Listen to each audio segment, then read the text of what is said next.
Hello. Hello, hi. It's a Monday.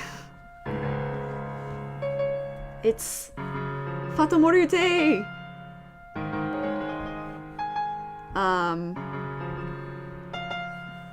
Good golly. Good golly goodness. I'm just tweeting out all the stuff.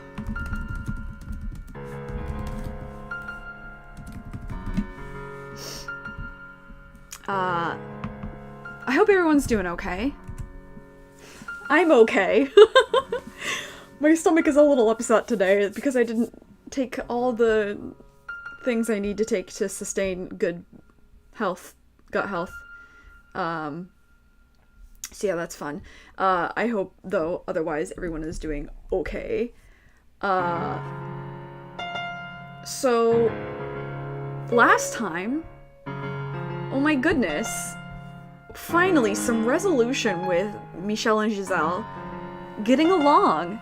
Not just, like, getting along, but, like, really come to really like each other. Giselle lived in a small village for a little while, and then she was chased out, essentially. Long story short, she ended up back at the mansion. She told Michelle the truth of what had happened at his parents' house, and he believed her. And she was really grateful for that, and so they decided to start living together again. They've been living together for a year now, and Michelle has caught the dokies. He has caught the feelings. Boy howdy. So really quick, two things, right fast. Number one, don't forget in my bio is a link if you're looking to help Ukraine in any way. It's a master list of things that you can do. If you've already done stuff for Ukraine, consider doing something for Palestine, because we're still dealing with some stuff with them that's just bonkers to me. I can't even put it into words. It's just so stupid. Anyway, second thing, trigger warning time. I would like to trigger warning for the mention of sexual assault again. Death, nudity, blood, and implied suicide. And yeah, I think that covers it. Oh man, we're getting into some emotions this time, and we're gonna finish door 5 and start door 6. So hope you're ready for, like, that emotional journey, because I'm barely ready for it. Alright. So if you remember, Giselle had said that she had a surprise for us out in the garden, and she's leading Michelle out. Now we're in Michelle's point of view, as you can tell by the little green vines on the side. Anyway. Come on, Master, hurry up! It's the middle of the night. What's so important? I just found it myself, and I couldn't wait until morning. A rose! It blossomed! A rose. Giselle had, over the past year, cleaned up the nest of weeds that had been strangling the garden. Off to the side of a small plot of turned soil, swaying in the wind beneath the moonlight, was a single red rose. When did you... Last year, I requested flower seeds, but I just couldn't get them to grow, and I was starting to think they never would. But look, it's only one, but it did. I had no idea. Of course you didn't. I didn't tell you. Why would you keep it from me? I wanted to make it a gift for you, Master. What? Why? Roses make wonderful gifts, supposedly. No, that's not what I meant. Why me? I haven't given you anything. Consider it a symbol of my hope that we'll still be this close another year from now. If we are, then this is yours. I don't follow her reasoning. I don't follow it at all, but the sight of the deep red rose almost melting into the dark night was perhaps the most wondrous thing I had ever seen in my life. If you remember where she was asking if she could request things on the grocery list, and then she said, "Oop, that's a secret," this is what it was. She had asked for flower seeds. Sweet darling Giselle. I had never understood why some people found flowers so enchanting, They were always just plants to me. But that one, on that night, was undeniably beautiful, majestic. And like a young child seeing a flower for the very first time, my hand automatically reached out for it. Not knowing the proper way to appreciate flowers, I didn't gently caress its petals or take in its fragrance, but snapped its stem.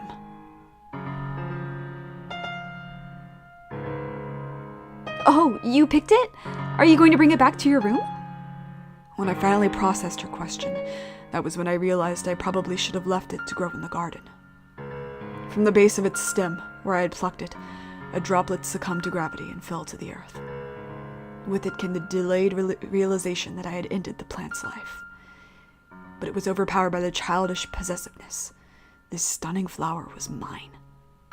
Moonlit trickled down from the heavens, giving a gentle bluish tint to my hands and the smile on her face.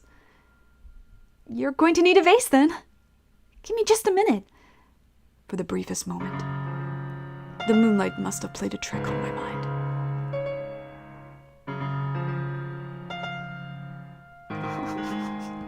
So cute. I can't. Huh? Master?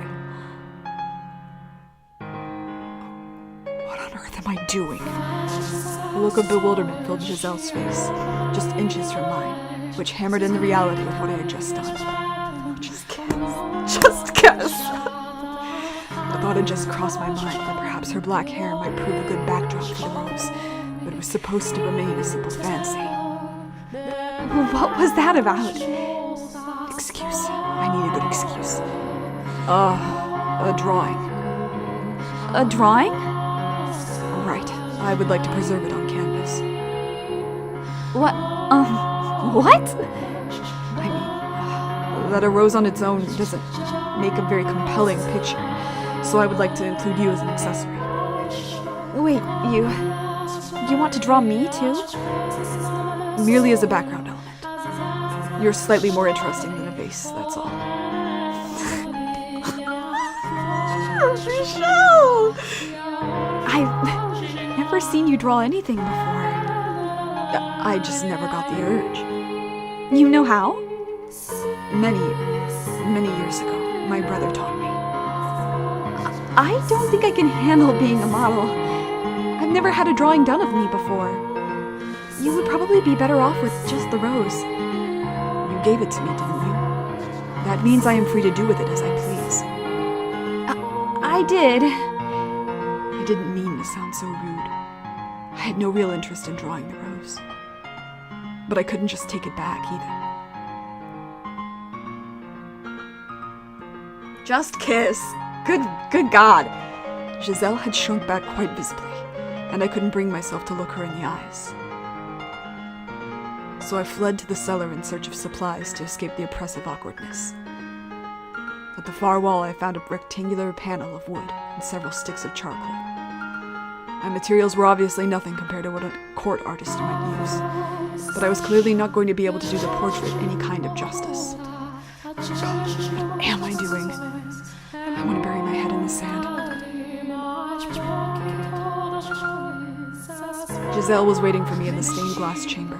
It seemed she was still just as uncomfortable as when I had left her. She gave me a fleeting glance before averting her gaze again. If only she would laugh and make a scene like usual, it would make things so much easier. Why did she have to choose now to start acting meek?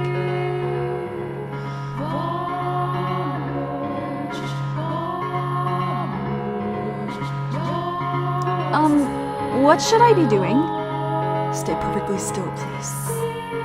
Do you need me to pose or anything? No, just get comfortable. Look away. Why? It's hard to work when you're watching me.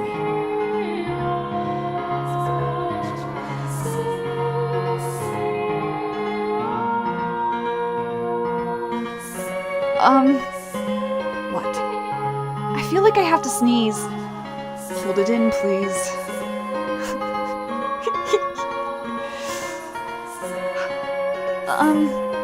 What now? Can I see it? I've barely drawn anything yet. long as our eyes didn't meet, I was able to observe her. And my gaze was quite clearly not focused on the rose, but Giselle. At first I had regretted my in-the-moment proposition, but I was beginning to think it hadn't been such a bad idea. Without some sort of pretext, I would have never been able to examine her so intently. I didn't have that kind of courage. This isn't like me. But what was like me? Did I prefer being a sharp-tongued, unapproachable recluse? Was that what I wanted to strive for? Giselle was like a gale. Her mere presence dispersed the gloomy cloud that always hovered over me. Thinking about it, it's practically a miracle that we ever ended up so comfortable around each other. That she's still here right now. Light from the moon spilled through the stained glass window, taking on a multitude of pale tones before falling on her white skin and jade eyes. I had stopped sketching at some point. Y'all are hopeless. What in the world was going on? One of my roses had finally bloomed, which I thought would put a smile on Michel's face. But rather than improve his mood, it had made him go all strange. It had made him say he wanted to draw something. I had never seen Michel draw anything before. I can't sit still. I tried to sneak peeks at him every once in a while, but any time our eyes met, he gave me a stern look that way stare. So I ended up spending a whole lot of time looking at the Archangel in the stained glass window. What could he be thinking? Could this be thanks for the rose? I'm pretty sure he's not the type who would consider a drawing an expression of gratitude, though. If I'm wrong about that, it'll turn my whole world upside down. Maybe he wanted to draw me? No, not possible. That would turn the world upside down even faster. He couldn't. We're close, to be sure, but we're not that kind of close. That makes it sound like Michel's attracted to me. And there's no way. There's absolutely no way. He compares me to an obese rat and calls me an amateur at chess, laughing while he crushes me. So that's not what this is it? I don't know, if my partner was like that, I would be like, alright, a keeper. That's my sense of humor.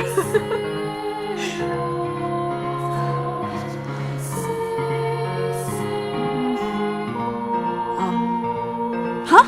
Oh, yes? If it's too much trouble, you're free to leave. This will take a very long time to complete. Oh, no trouble. You had a very stern look on your face is all. I was doing that bad a job at hiding it? I don't want to force you to do anything you don't want. It was foolish of me to ask you. I'm sorry. Honestly, it's no trouble. I mean it. You just took me by surprise, that's all. I'm not even that great of an artist to begin with. That's not a talent I was blessed with. If I'm being honest with myself, I can't imagine anyone would be pleased to have bad art drawn of them. What? What's he getting so negative about? I wasn't the only one making the face. His head was turned slightly downward, a forlorn shimmer in his eyes. I had never seen him make that face before. He resembled a child who had just been scorned by his mother. I wasn't at all angry or displeased with him. I was just fine, honestly. I had to get that through to him. I am pleased. It doesn't matter how it turns out. You drew it for me, Master. Whether it's good or bad is irrelevant. But the moonlight shining through the stained glass was so enchanting. I lost myself in it. I would be happy with anything drawn for me by the man I love. For an instant, time froze. By the time I had realized what I had said, my mind had got blank, and I couldn't form a coherent thought. I mean, like family. You're like an older brother to me. I meant love, like love for a brother. Hey, say something, Master. Give me your usual exasperated sigh. Come on now. Go on, give me your best good grief, and then hurl me out the window. come on, please, show me some disappointment.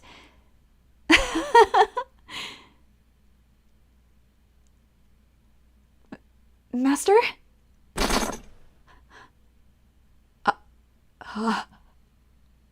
When the wood panel he was using as a canvas and the charcoal in his hand crashed to the hard chapel floor, the clattering was so loud I jumped. I didn't have the presence of mind to wonder why he had knocked over the canvas, or why his hands appeared to be shaking. Let me help you with that. I stepped towards him, and when I did, the moonlight shining down upon us intensified. And our gazes, of jade and ruby, intertwined.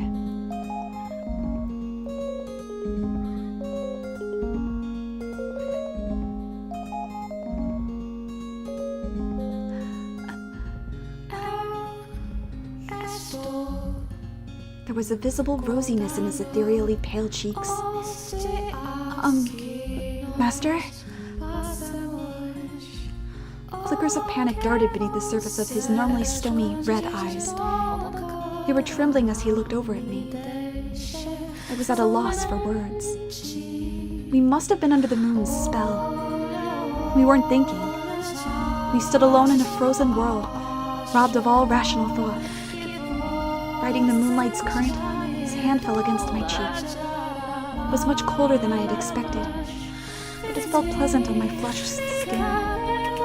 As we drew closer, I could feel the warmth emanating from his body, and I'm sure he could feel mine.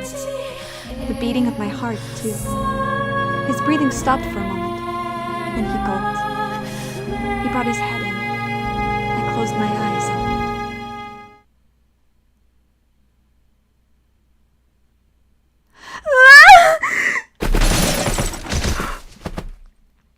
then I shoved him away with all my strength.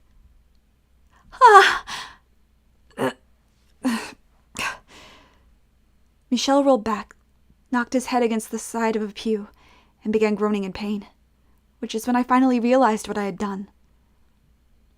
What have you done, Giselle? I'm sorry. I didn't mean to. Are you hurt? I'm fine. Sorry. You startled me. I really, truly didn't mean to knock you down.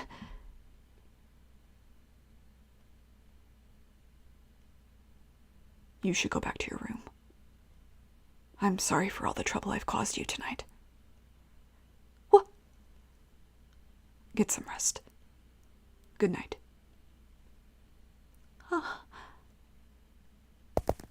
He turned away, marching off into the corridor, enshrouded in darkness. There was a heavy air of loneliness hanging over him, which gave rise to phantom images of him actually disappearing into the darkness. I had caused that, but I hadn't realized it until it was too late. It felt like someone was sitting on my chest. Why would I ever do that to him? Of course I'm going to hurt him reacting like that.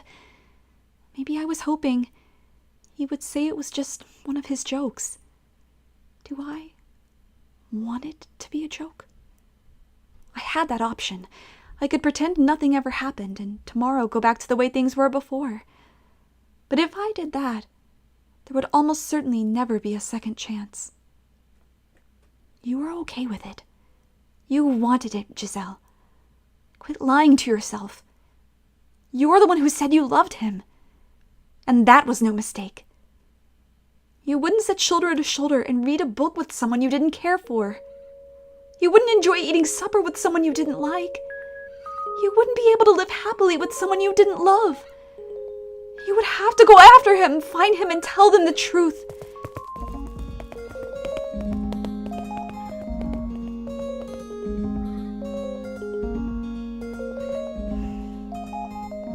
What am I doing, for God's sake?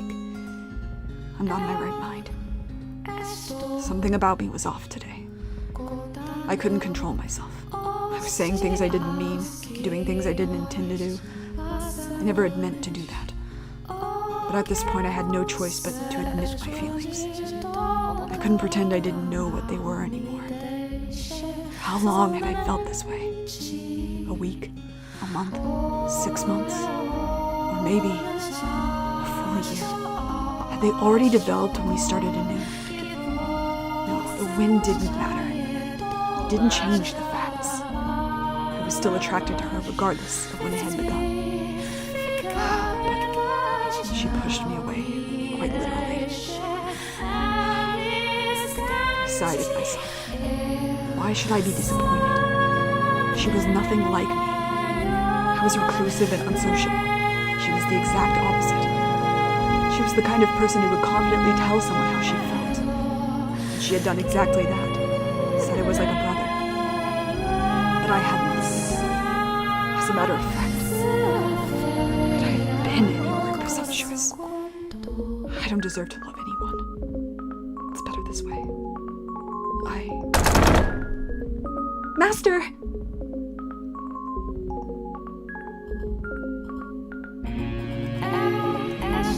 What? I told you to go back to your room. Master, I need you to listen to me, okay?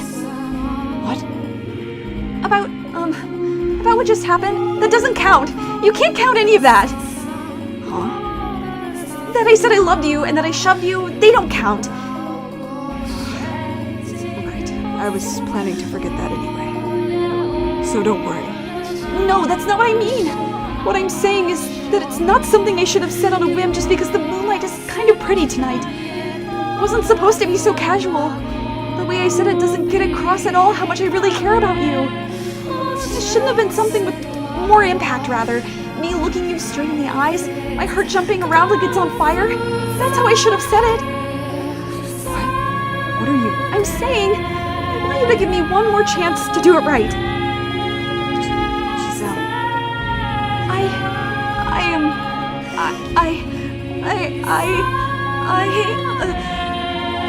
Calm yourself. I am calm. In no sense of the word are you calm. Fine then, I'm not calm, but I am clear-headed. I mean every last word. Listen very carefully.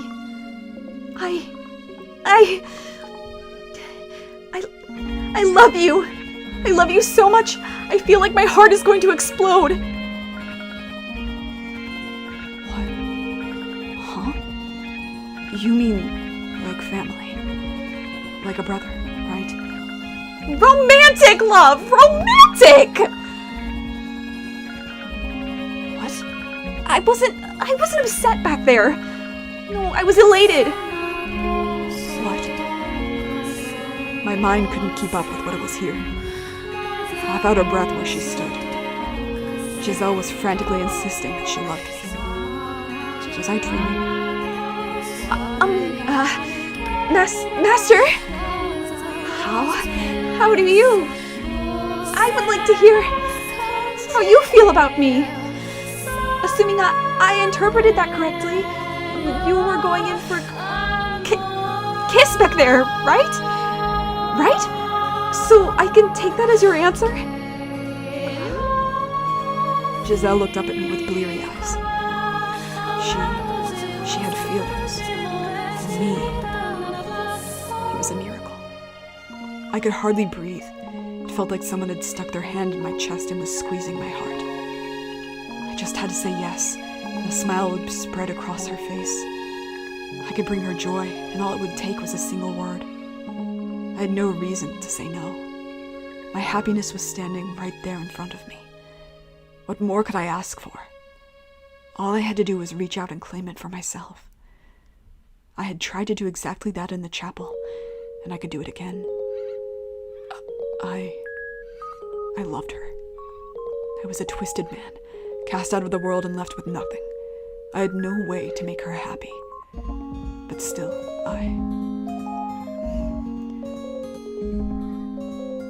Don't tell me you've forgotten what you are. Tell me! There was no moonlight to give me that nudge. Do not feel that way about you.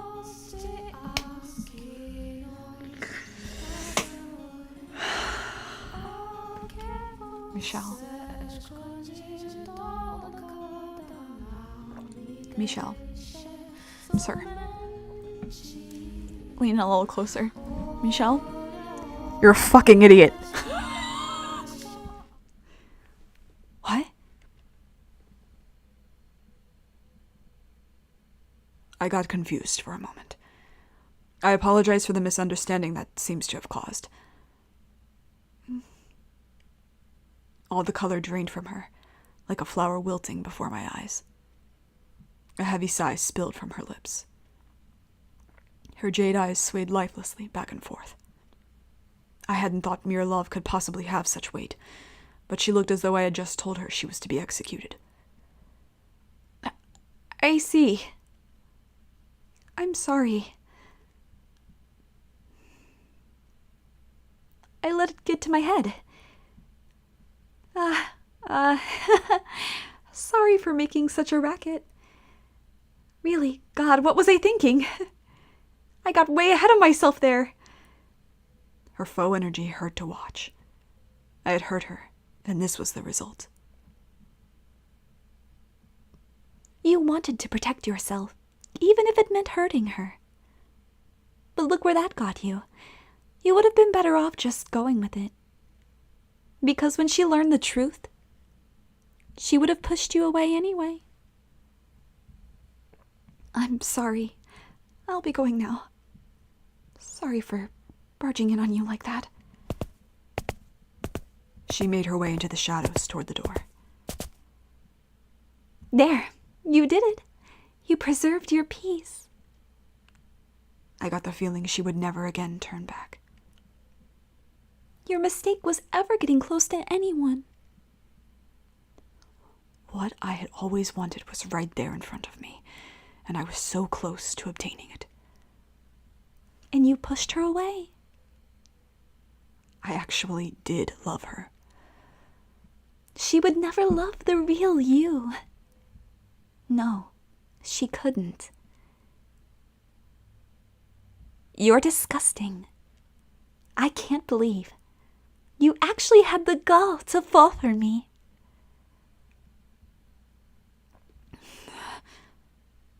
Good night, Master. She was leaving. I wanted her here, and she was leaving. I simply had to acknowledge my feelings, and she would come back. Was I really content to let her go?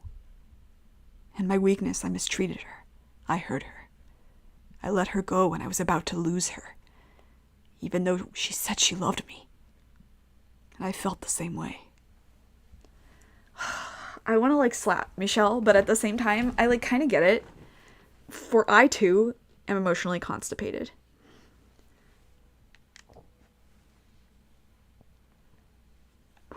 Wait. Please, don't go. Your voice is shaking like a scared child's. What are you hoping to tell her like that?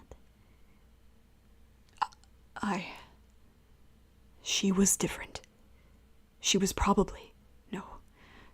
absolutely nothing like anyone in my past. She won't be any different. I decided I would try just one more time. To believe in myself and to believe in someone else. I lied. Giselle, from the bottom of my heart, You'll regret this. No, I won't. I sincerely love you.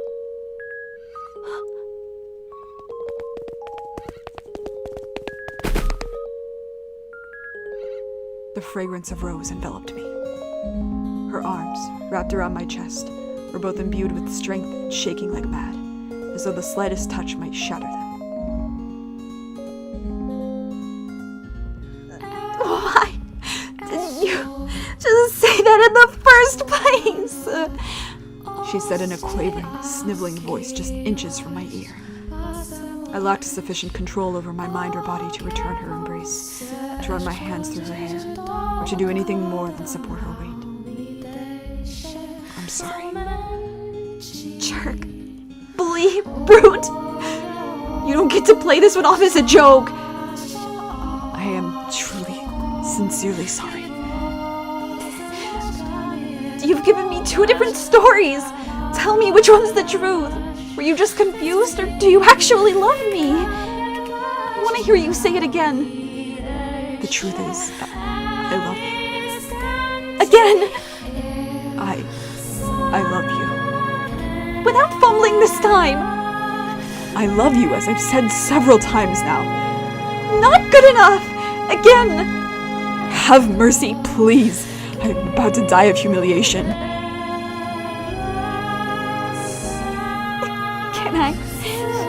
Can I really believe you this time? You're not going to say you were lying again? No, I won't. Then we both feel the same way about each other?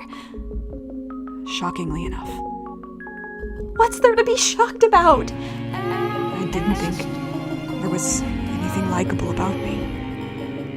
You really have to do something about that pessimism. I'll try. I'm in heaven. I'm so happy I could cry. You are all over me.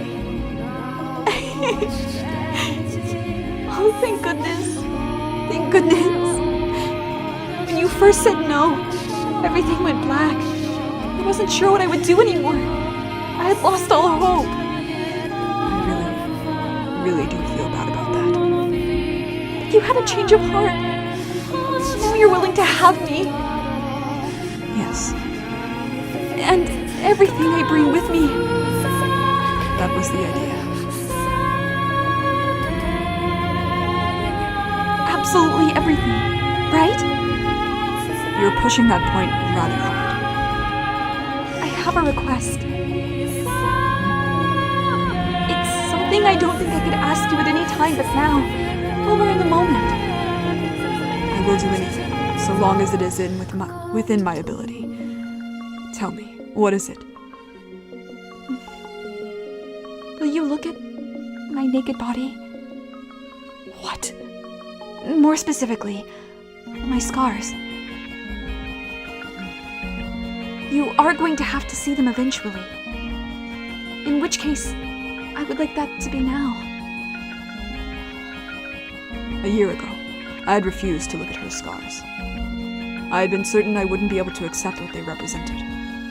The abuse my father had subjected her to. If possible, I would have preferred never having to face that. But I, more than anyone, needed to know. It was my responsibility. I had to accept reality, not grimace or avert my eyes. I had to face up to what had been done to her. Okay. I couldn't bring myself to look at her as she hesitantly disrobed. The sound of her clothes rustling made me feel as though I was doing something incredibly improper. As much as I tried to feign calm, I was so tense, my joints were practically creaking, and my heart felt like it was being stepped on. I feel like I'm made out of stone. I'm ready. You can turn around. All right. I'll count to 10.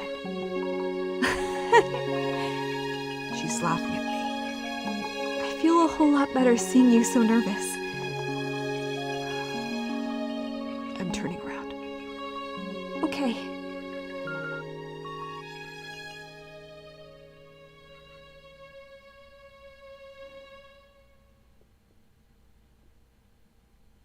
Her head was tilted down just enough to keep me from making out her expression, but she couldn't hide the pink flush spreading across her cheeks.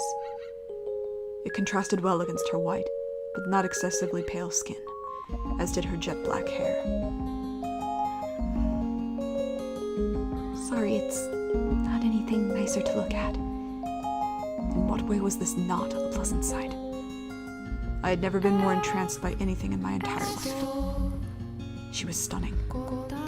I had no measure of comparison, but I was certain the same sight of any other woman in the world would not have had the same effect on me. I could say as much with confidence, despite having never seen another woman nude. Hypnotized, I couldn't take my eyes off the gentle curves of her body.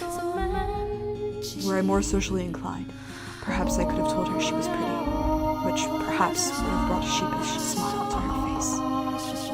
And though I wanted to, my throat was dry as dust, and all I could manage to produce were incoherent rasps.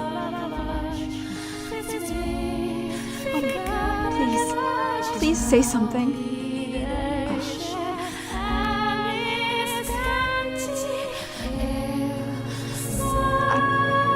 I'm hideous, aren't I? I'm unclean. You are not hideous. You mean it? I mean it. Why would you think so? Because You are not unclean. Not in the slightest. You mean it? I do. Even seeing this?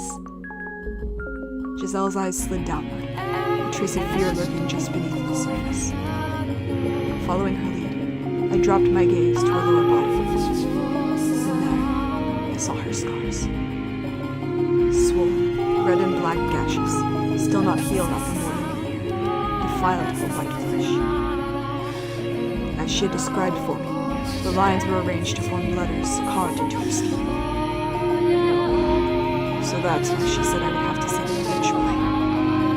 My instincts told me these were wounds she would carry for the rest of her life. I felt nauseous, heartbroken, infuriated. But the fact that the person who had done this was out of my reach, the fact that I could do nothing for her, what went through my father's mind when he moved to this? What did he gain from giving her these wounds? Why did he have to do this to her? Why my father, of all people? Giselle was the only one with the scars. Giselle was the one in pain. But I felt like someone had shoved a handful of needles into my chest. Dozens of thick metal stakes piercing the walls of my heart, blood streaming through me like a river. If I didn't force myself to face it, I was liable to run. What was the right thing to say? What was I supposed to tell her? As hard as I thought, I couldn't come up with an answer. All I came up with was intense frustration. It killed me that I couldn't take these scars from her. That I couldn't give my father a piece of my mind. You are in no way hideous, no matter what marks are left on your body. It took all I had to form that single sentence. Thank goodness. I'm so glad to hear that. When I was down in that village, they said it didn't matter what they did to me, because I was already dirty. That made me think I had reached the point where I was so tainted. Anyone could see it. I'm sorry. Why should you apologize? You were frowning really intensely. I thought I might have made you mad. No, I'm not angry at you. I'm angry at my father, the villagers, and myself. May I touch them? You may. My hands were trembling, but I knew I wouldn't be doing her any favors by hesitating. As soon as my fingertips brushed her skin, she shuddered.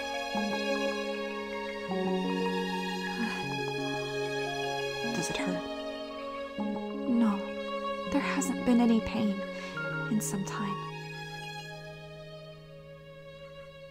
I could feel her trembling where I touched her. It didn't seem like it was going to subside anytime soon.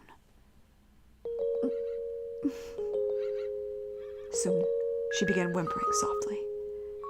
Her lips moved as though she was trying to say something, but the best she managed was a few strained gasps.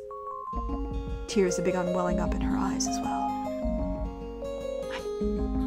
I feel like I'm in heaven right now, but I also kind of hate myself. Hate yourself? But why?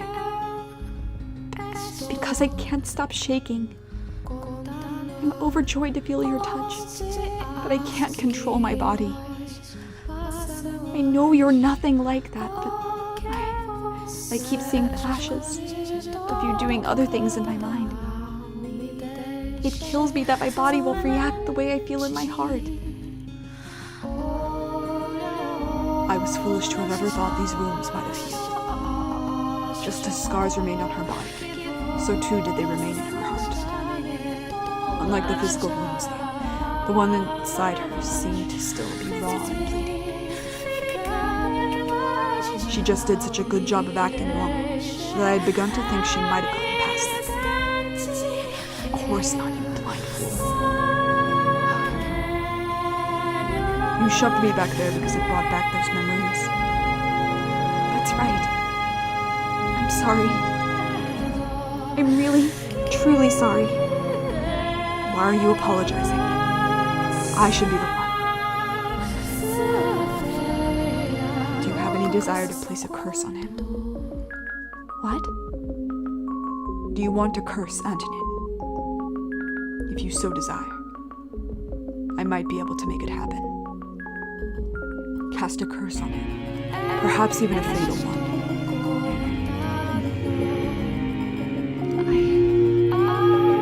Ignore the fact that he's my father. I don't consider that man family anymore. I want you to be honest with me. If, hypothetically, such a thing were possible, would you want to curse him? No. I would not want that. Why not? You have every right to take revenge. For what that man did, he deserves punishment. He inflicted so much pain on you. You're still shaking more than a year later. And you can just let him get away with it out of the goodness of your heart? Hypothetically, if you wanted to curse him, I wouldn't do it even hypothetically. I'm not out of the goodness of my heart. I'm just a coward. a coward. If curses were real, and he were to die by one, then I would never, ever be able to forget. My resentment for him took his life. That would mean he had damaged me so permanently, I was never able to get past it. I don't want that. I want to be able to forget. I'm still shaking now, but one day I want to be able to proclaim proudly that it no longer has any control over me.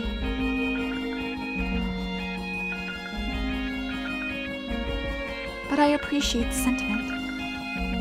Setting aside your choice of method, you asked out of concern, and that's more than enough for me. A soft smile spread across her lips, but all it inspired in me was powerlessness. She was putting on an act. Was the sentiment really more than enough? Of course not. Not when she was still trembling so much. What was I to do? What was I, unable to leave this house and helpless against the will of the Bolingers, to do? I was incapable of assuaging her pain, wasn't I? I couldn't do anything. Could I? Before I throw in the towel, I need to take some real time to think. To stop running from the problem. To figure out a real way to give her what she wants. That doesn't involve curses and angry words. There has to be something only I can do. Giselle. I took the hand that had been tracing her scars and slid it around her waist. Even now, her trembling showed no signs of abating. I will never, the one thing I could do, hurt you again, was to wrap her trembling body in my arms.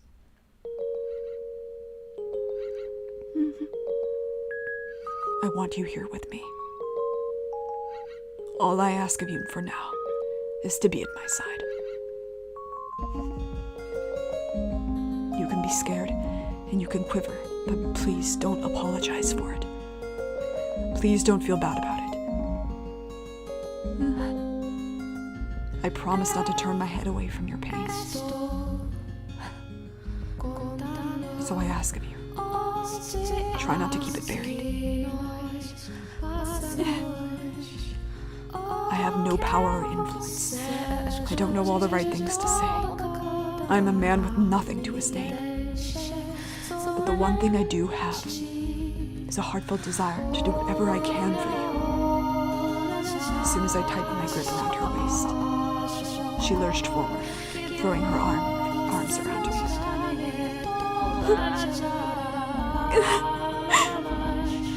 Muffled whimpers resonated against my shoulder where she had buried her head.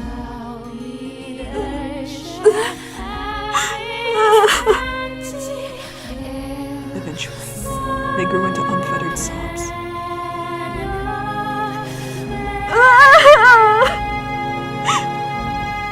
And my bedchamber was enveloped in the sound of weeping. She cried like a little child. The usually strong-willed, cheerful, optimistic Giselle wailed from the depths of her soul. This past year, she had constantly been nudging me forward. It was always her leading the way. There had undoubtedly been moments where she had wanted to cry like this, but couldn't. So, starting now, I was going to try and support her too. I was sure I'd mess something up, as I had little experience being carried. I would probably anger her, probably stress her out, and probably make her cry. But I had found my resolve. I had overcome my hesitation. I was sure I could do it. That I could create a place where she could find peace. I could surely.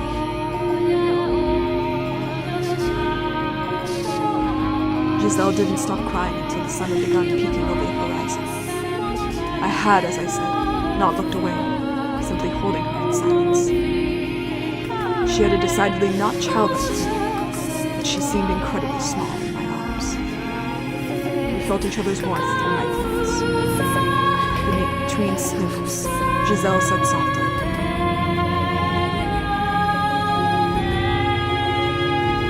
One day, I'm certain I'll be able to, without any hesitation, be properly joined with you, and it will be wonderful. Right now, I still can't control the shaking, but eventually, I want to be able to put my hands on you too. The affection infused in each and every word was palpable.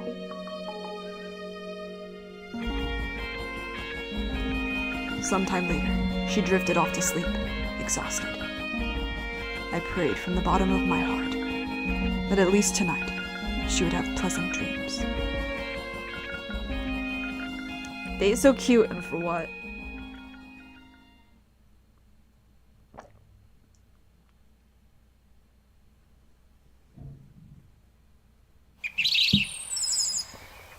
They're so cute. I can't. Oh my god, they're so cute.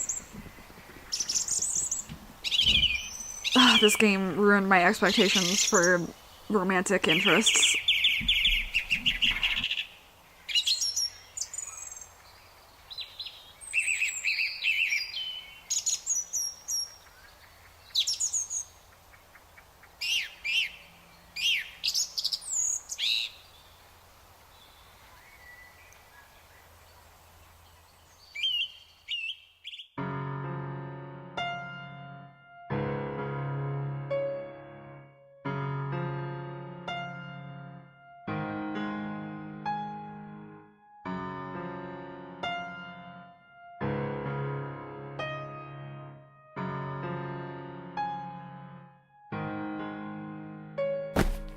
Faixa aos olhos e rouba minha olhos, grita-me espantam com boca fechada. Ainda estou buscando o beijo ou fome interior de peles nossas. Pouco e pouco amassa.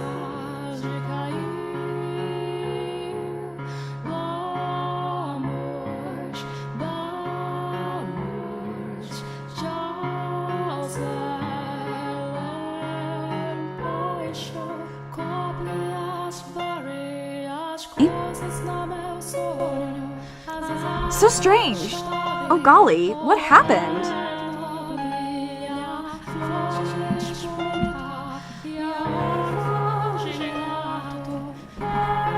I was gonna say, CCO should be playing right now. But I did have an audio glitch earlier with the sound effects the birds. So I was like, oh, maybe that has something to do with it. But I like touched my microphone to move it closer. Am I back? Can you hear me?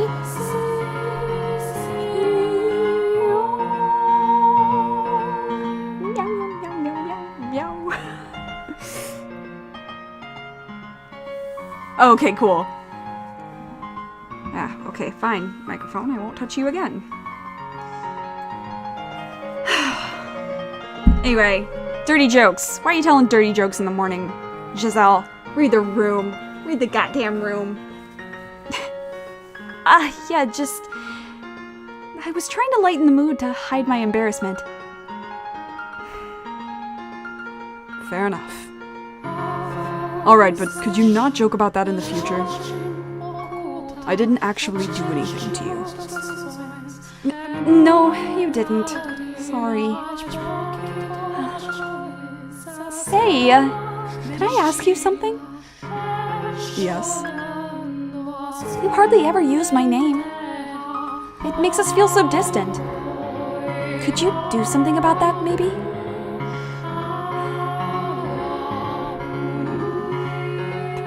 Babe?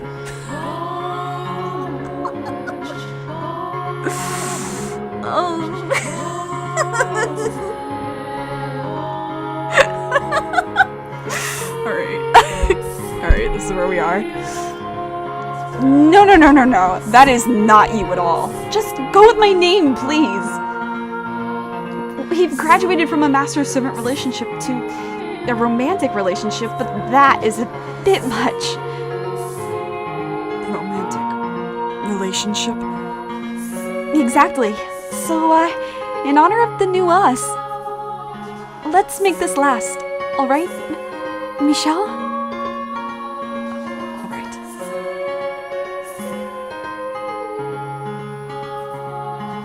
At the time, the light that had entered our life seemed unreal and fantastical. But I prayed that it would indeed last, in hope of an equally bright future. I allowed myself to rejoice in the moment, letting the unconquered shadows that lurked in my peripheral remain unseen.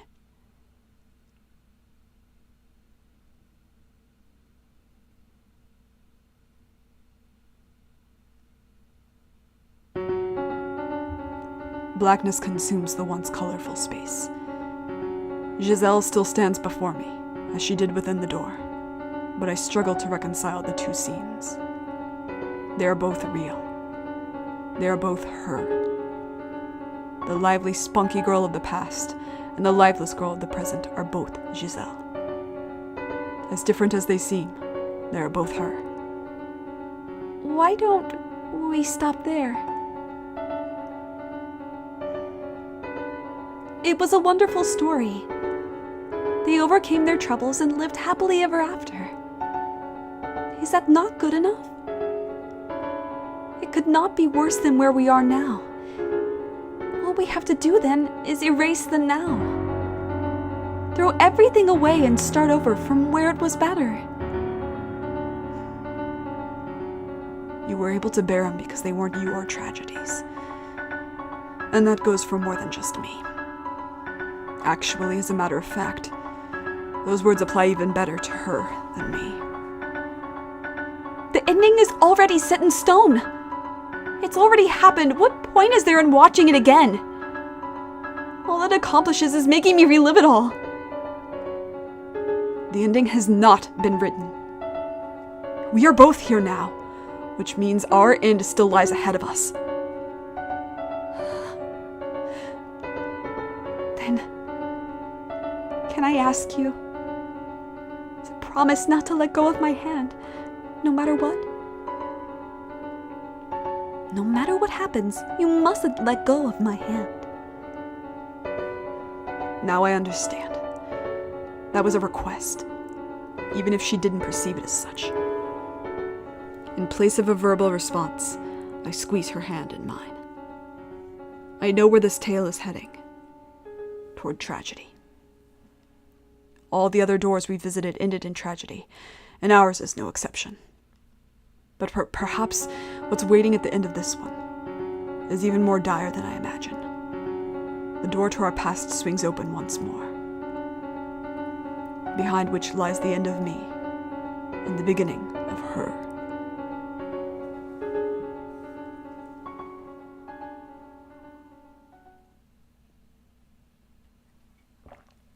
Oh boy.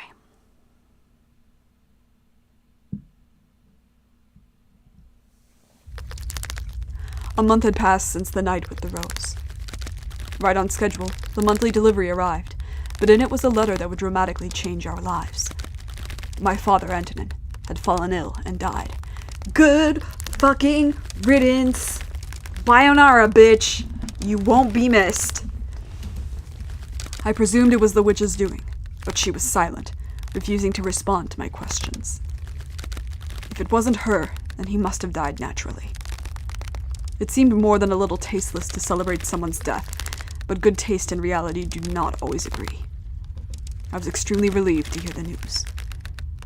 The man had raped Giselle. He had tried to have me killed. And now he was gone from this world. I had been waiting for this moment for years. His passing had another effect as well. My death could be revoked. Many years ago, my brother had told me that when he succeeded our father, he would welcome me back to the Bollinger estate, and I could be part of the family once more. Which meant this letter signaled the end of my banishment.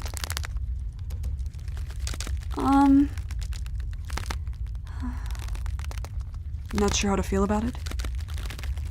Yeah, rejoicing doesn't seem really appropriate.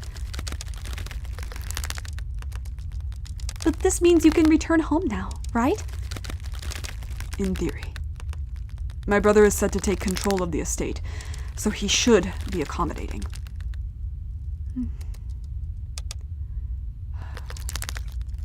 I'm going to write a letter. Have them send us a carriage. It is much too long a distance to walk. All right. I'm excited. What should we do first when we get back to the capital? Ooh, I know. How about you stop by my place? My mom and sister won't believe their eyes.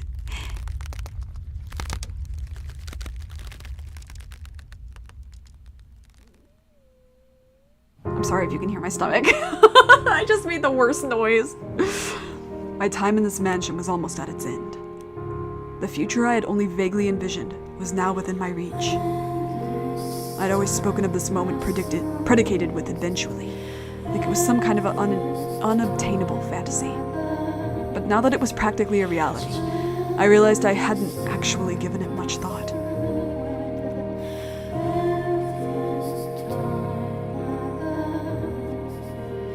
Hey, are you still awake? I am. Not a great night for sleeping, huh? Are you thinking about your family? It all seems so surreal. Yeah, it does. This house is like a desert island, cut off from the world, which makes everything feel like some kind of fairy tale sometimes. Even what we have. From time to time, I get the feeling that nothing is real. That the outside world is just a figment of my imagination. That my entire life only ever existed within these walls. Are you nervous? Maybe I am. I always thought that when this day arrived, it would be more cathartic. I'm sorry. I'm finally able to take you back to the capital, and I can't seem to get past my own negativity. It's only natural to be nervous. I am too. I haven't spent nearly as long as you living in this mansion, but I know how you feel because I feel the same way. Not knowing what the future holds, it's scary. You know, I was thinking I would be okay with staying. I mean, I would love to return to the capital, and I miss my family dearly. But even if I never get to see them again, in no way would I consider myself unhappy. I honestly think I've got a pretty wonderful life. If you're not comfortable going back to that house, you're just saying you'll endure it for me, Giselle. There are other paths we could take. You could live with your family, or you could remain here in the mansion. Not at all, no. I want to. No matter where I go, you'll be there with me, Michelle. It's true, I am nervous not knowing what the future holds. Not in a scared something bad might happen kind of way. It's more of a jittery, excited anxiousness. I'm confident the two of us can overcome anything, no matter what obstacles may come our way. Together we can create an even more wonderful future. Don't worry, Michelle. The future's nothing to be afraid of. You make it sound like I'm paralyzed with fear. But you are, aren't you? Hey now, don't give me that look. Once again, she's the one pushing me forward. I will make sure you have a good, happy life. Thank you.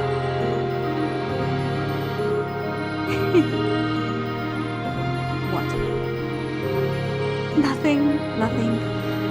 I'm feeling kind of sentimental, thinking about how we've only got a little time left here. It wasn't perfect, but it was an important part of my life. Indeed. Say, Yes. well, I think I could handle it right now, probably. It? Oh, use your head, you little... Giselle's horny. She's just a horny little lady. I don't follow.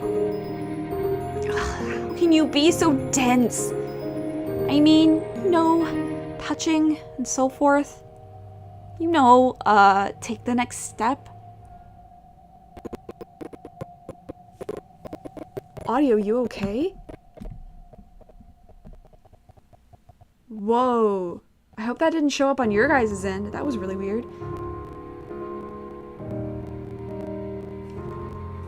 Can you hear what's happening right now?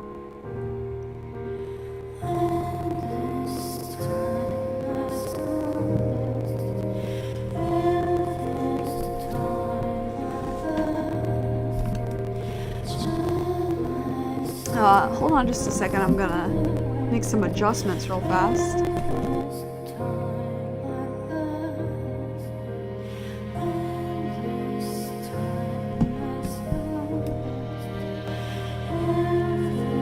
Okay, hopefully that fixes it.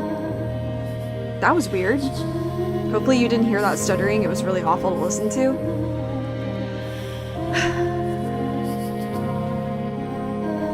I also wish she had gone on for 10 minutes with different euphemisms for the dirty. The do. The do.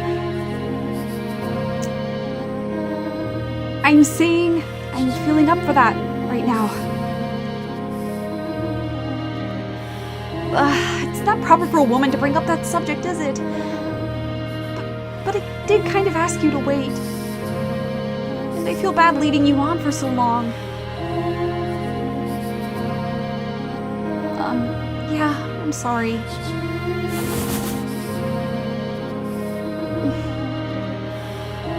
You're shaking. I'm just really emotional, that's all. You don't need to force yourself if you're not ready. I can wait as long as you need. Besides,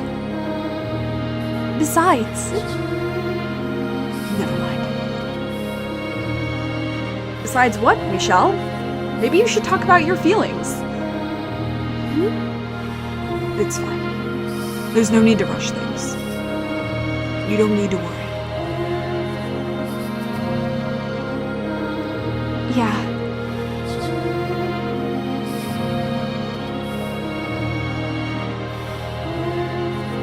I wrote 2 letters. One to my brother, and one to my mother. One so Giselle could return, and one so I could be myself. To demonstrate who I was, I had to prove that I was not cursed. For failing to do that would not only bring her grief, it might become the final crack in the identity I had built up for myself. had to convince her that I was neither demon nor angel, but a human man who had fallen in love with a human woman. However, I was too foolish to realize that the future I envisioned was nothing but a fantasy. Had I been able to grasp that, then maybe I could have taken her somewhere far away, where no one knew who we were, where things might have turned out differently.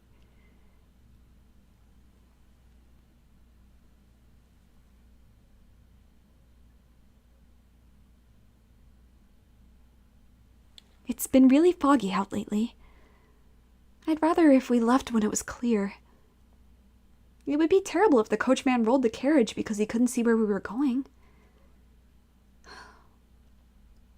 If there wasn't so much fog, I probably would have been able to see little columns of orange evening sunlight fighting their way through the trees. But the milky white mist seemed to swallow up all the light, leaving nothing for the surrounding area. It was rather dreary weather. I wonder when they'll be here. Although, if they never do show up, that's okay too. I was finally able to return to the capital with Michelle, to see my family again. And that was wonderful. It was like a dream come true. But it wouldn't disappoint me if that didn't end up happening. I didn't care where I ended up, as long as Michelle was there with me. That's all that matters.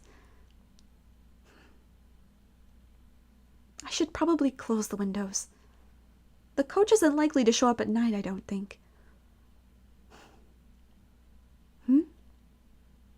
I reached my hands out to shut a window, which is when I saw something wavering beyond the heavy mist. Light? And it wasn't just the one. Looking closer revealed several more flickering spots. They moved up and down, slowly but rhythmically. As more and more came into view, my mind began seeing them as people carrying torches. They're coming this way? Could they be our escorts back to the capital? Though... What?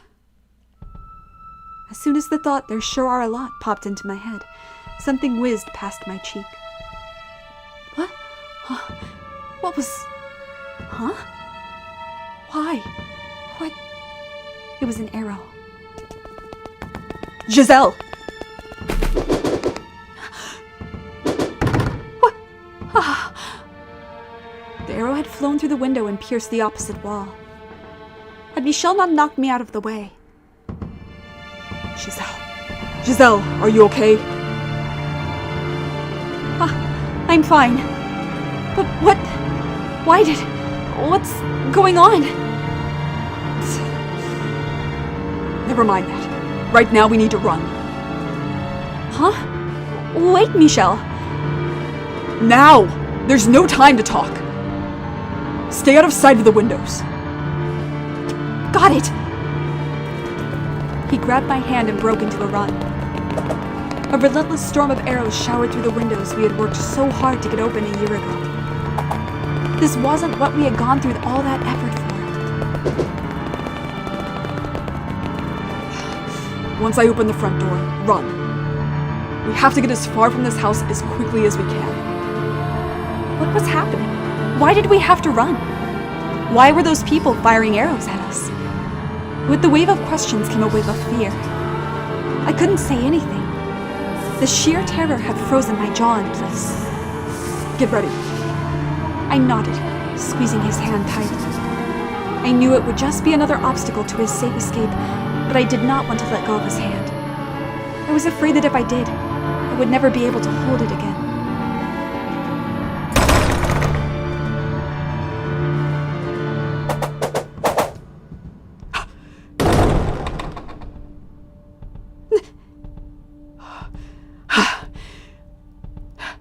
Are you all right? I'm fine. But how? There are people out front, too?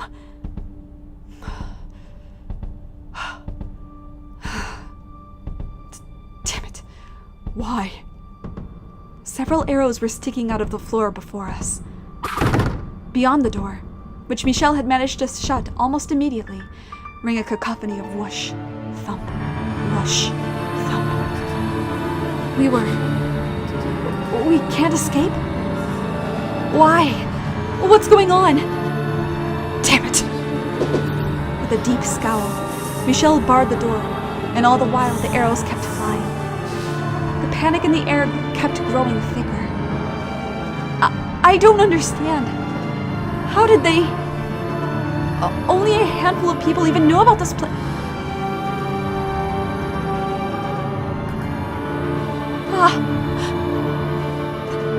This is all my fault. It's because I told the villagers about this place. They think a demon lives here, not a human. So they're here to tear down the house. They made weapons, bows, just for this. I don't...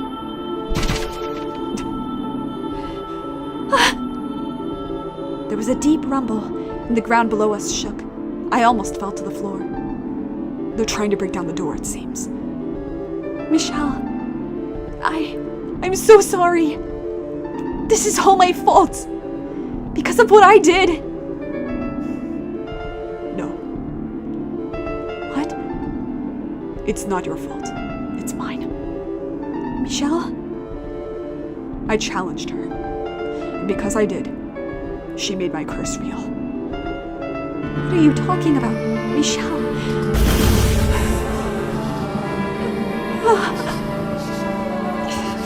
This way. Run!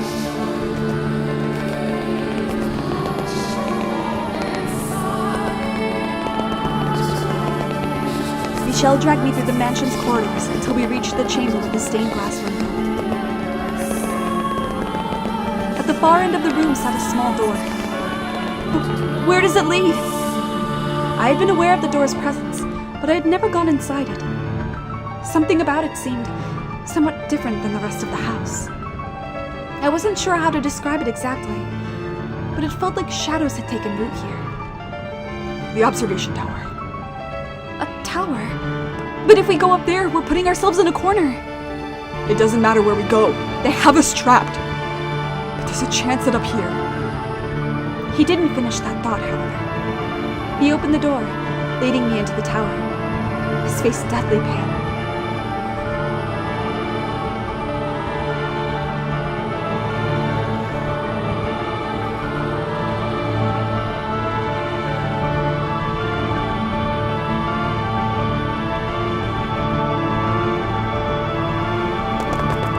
We started running again, around and around the spiral staircase, making our way toward the top. In regular intervals along the wall were rectangular windows. A layer of fog still lay thick across the land. Peering out into it made me feel like we had been thrown into a dream world. If it weren't for the orange spots of torchlight surrounding the mansion. The silhouettes holding the torches. Is that armor? Appeared to be knights. Michelle, tell me, why do you think this is your fault? What is your curse? Your curse. It isn't just the color of your hair and eyes, is it? There's more to it, isn't there? There's something else, isn't there? Come on, audio, please. Now's not the time.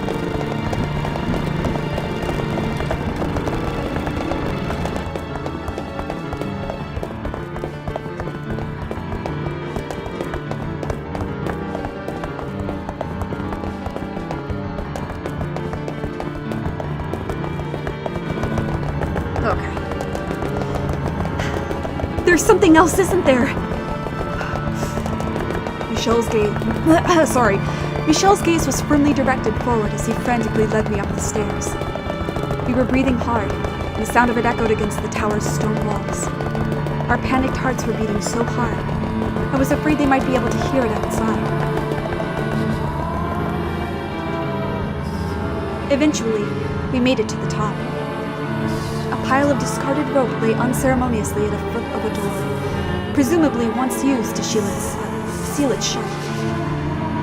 The door itself was deeply weathered and rotting in places. It had obviously been left sitting in disrepair even longer than Michelle had lived here. What is this? Inside.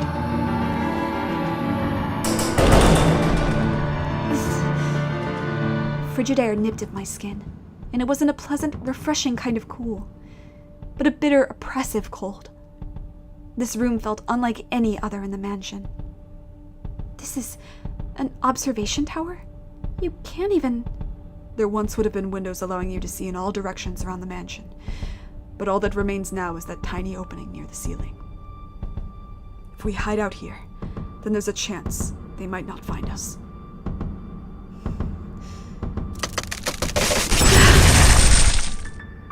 It sounds like they broke down the door. Don't worry, they won't find us. And when they give up their search, then we can get out of here. I'm sure it will all turn out all right.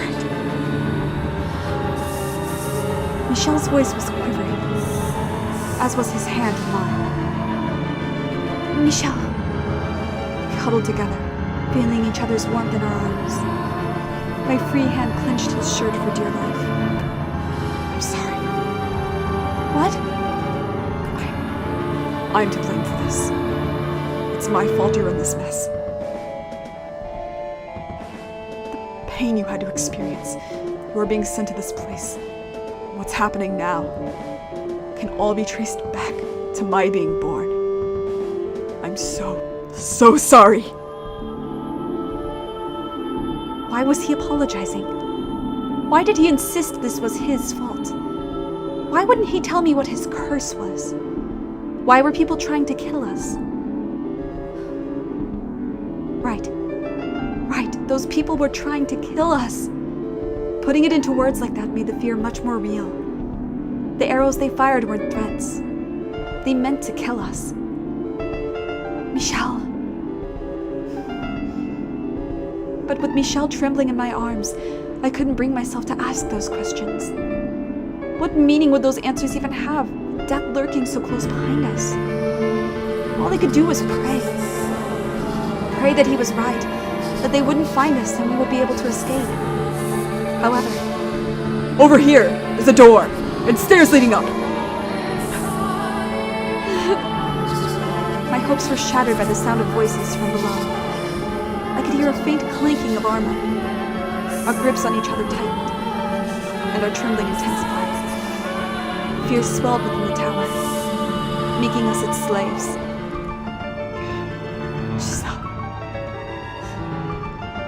We were both terrified.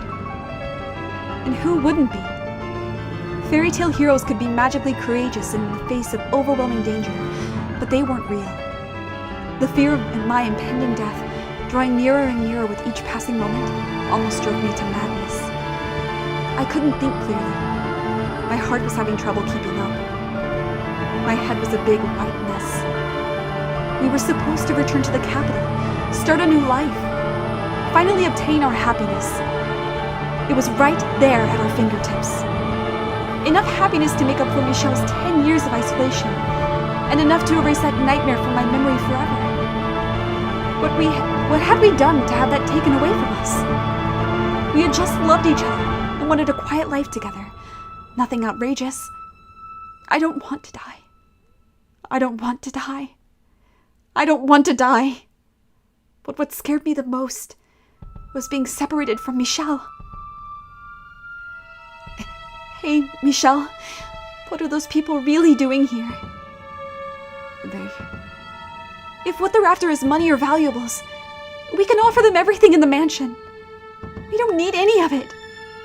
If they don't want us to return to the capital, we can tell them we'll stay here. They might be willing to talk it over. I don't care if I lose everything else. As long as I have you, I can survive anywhere. All that mattered was we had our lives. So long as the two of us still breathed. Death. Death to the unholy one. Death to the heretic. Death to the witch. Despair hung over us like the fog outside. There were no heretics, no witches, no unholy ones here.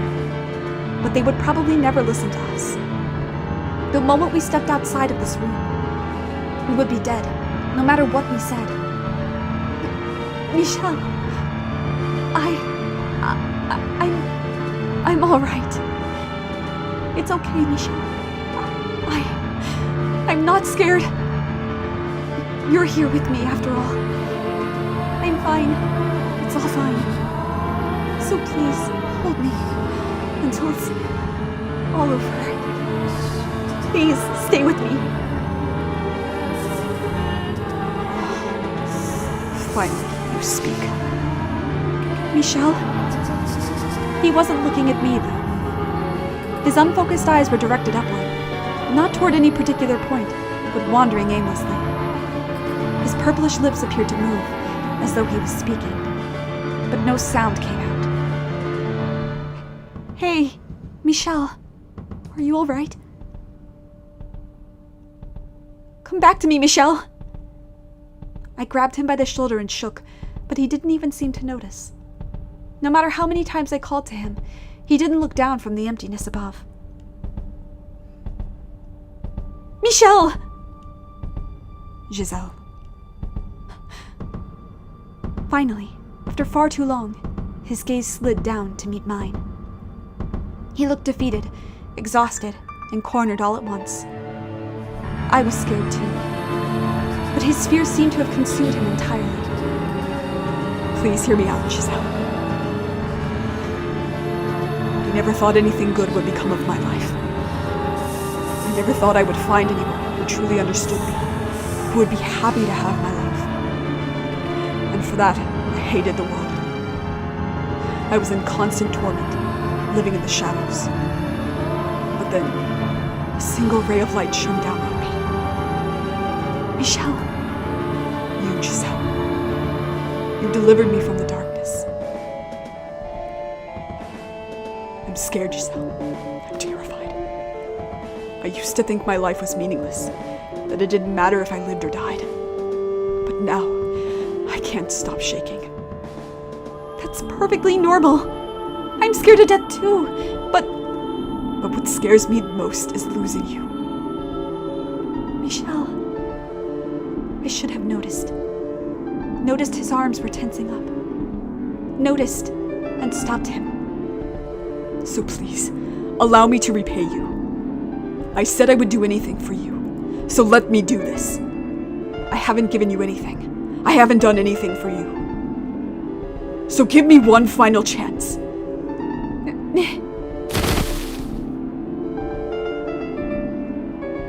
Michelle!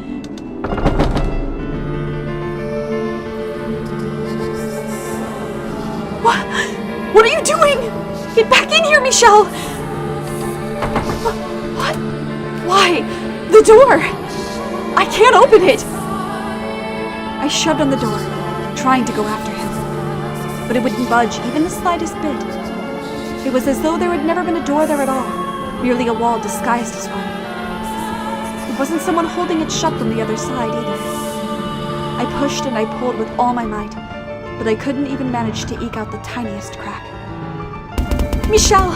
Michelle! What did you do to the door? Come on, get back in here!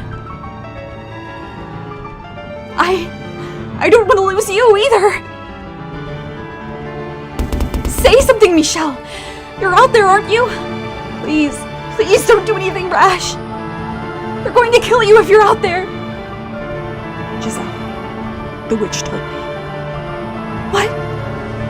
That she would ensure your safety. Michelle, she isn't real! There is no witch talking to you!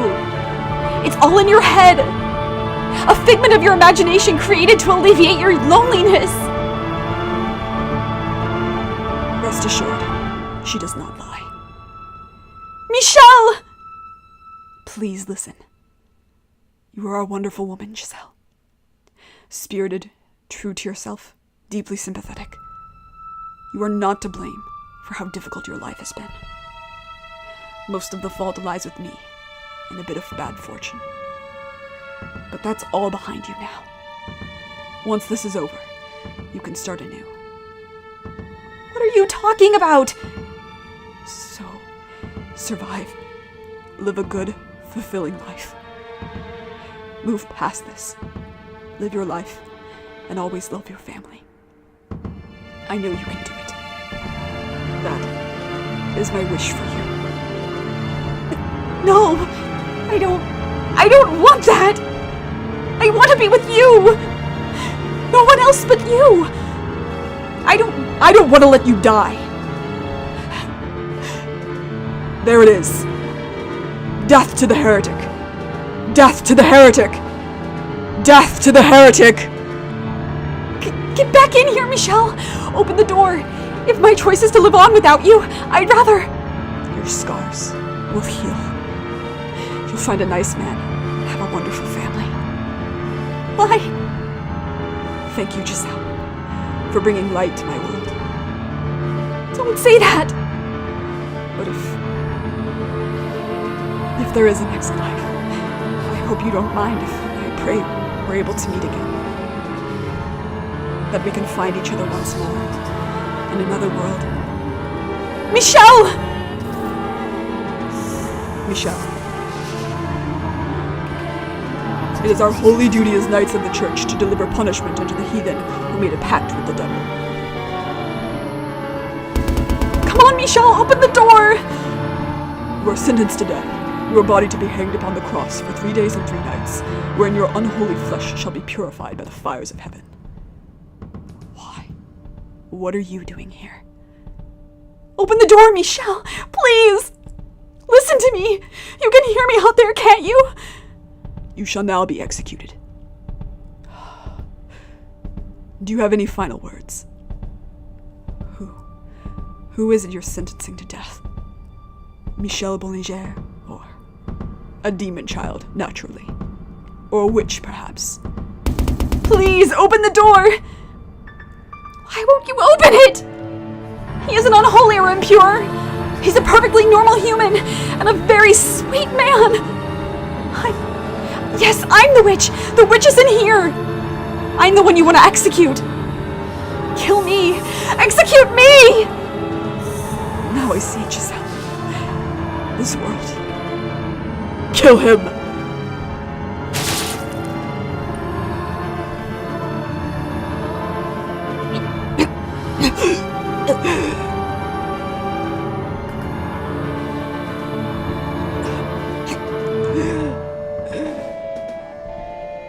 So many blades pierced my flesh. A sword in my chest, lances in my arms and shoulders, arrows in both of my legs. I could hardly even tell what hurt anymore. There was an unpleasant hiss sound in the tower, almost like a heavy rain. It was the sound of my blood spilling onto the stone. Red. It was red, just like anyone else's blood. It didn't flow into unnatural patterns. It didn't turn into black, demonic shadows. It didn't cause anyone who touched it harm. It was just ordinary red blood. Regardless, this body probably was still cursed. It had to be. I couldn't hear Giselle's voice anymore. I hoped she was safe and alive. I prayed that at least she would be protected. That the witch would keep her promise.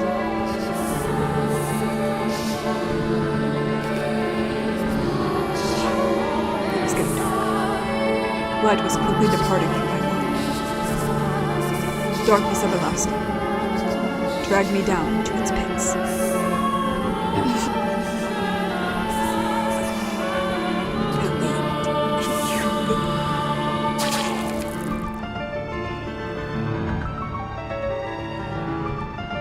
Michelle?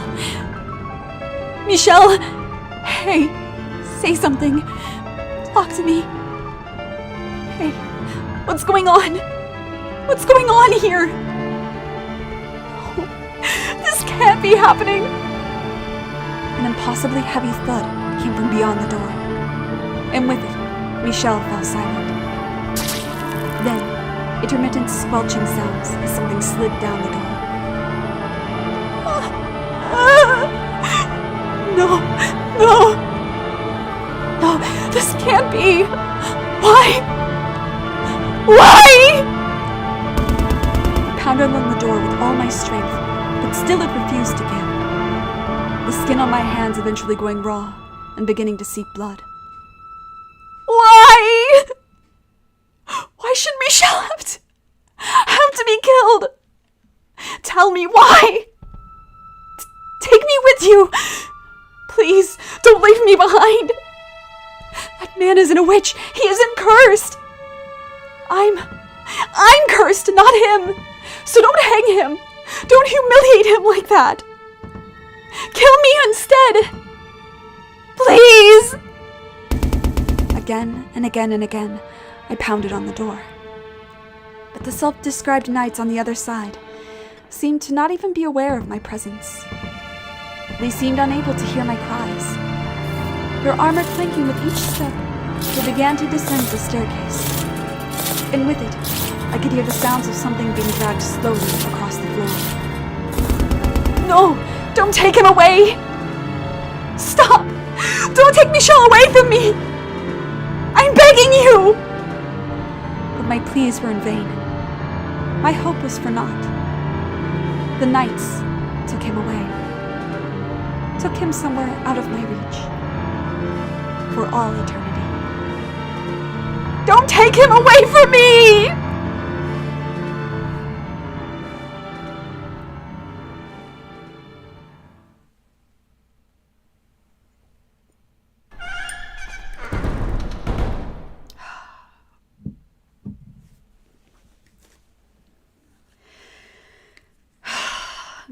Damn, Michelle, you really... First of all, you're the man. Second of all, you really fucking deserve better. I'm gonna fight your family. I'm gonna fist fight all of them.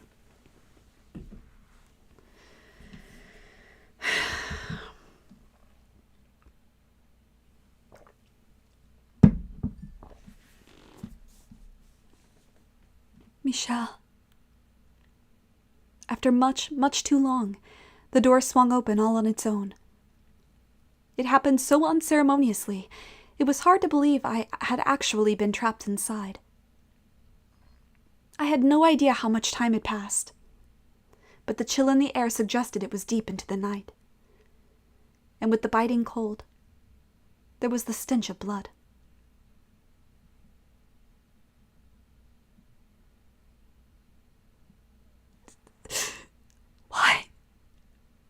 Why? Michelle! I never wanted this.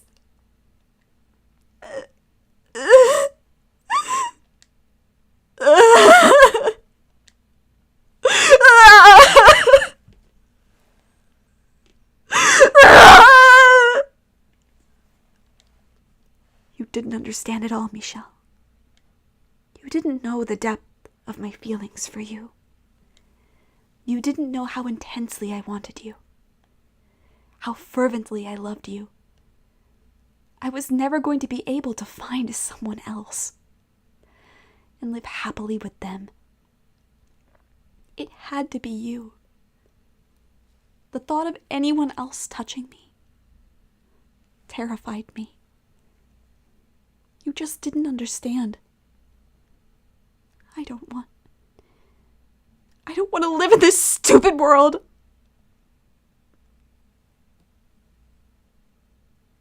The time I spent with you truly was the happiest time of my life.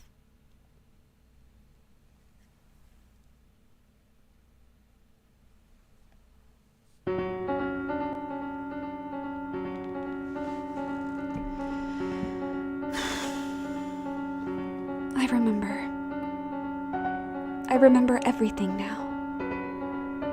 You died on that day. You were killed. You disappeared from this world and left me behind. That's right. I remember. I remember the pain, the agony of death, and the fear. I did indeed die that day. You refused to listen to me. Do you have any idea how it felt to feel you dying from the other side of that door? Giselle. I wanted you to take me with you.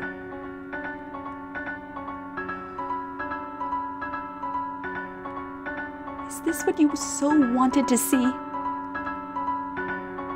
My memories. The traces of my life on this earth. And there. In order to find your truth, we need more of the story. Very well then. If you want more story, I will tell you more. What comes next is both a continuation and a brand new tale. The Maid's Tale. When you've heard it all, I expect you to commend me for not forgetting how to smile.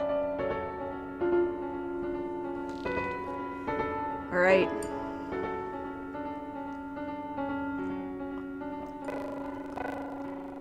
Really? Is this what we're doing right now?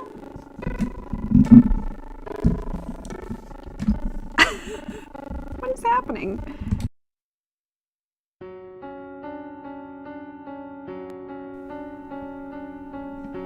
God, my sound?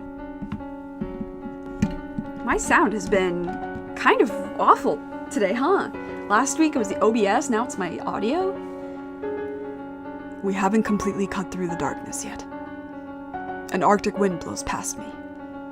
At the same time, I'm gripped with an overwhelming urge to break down into tears.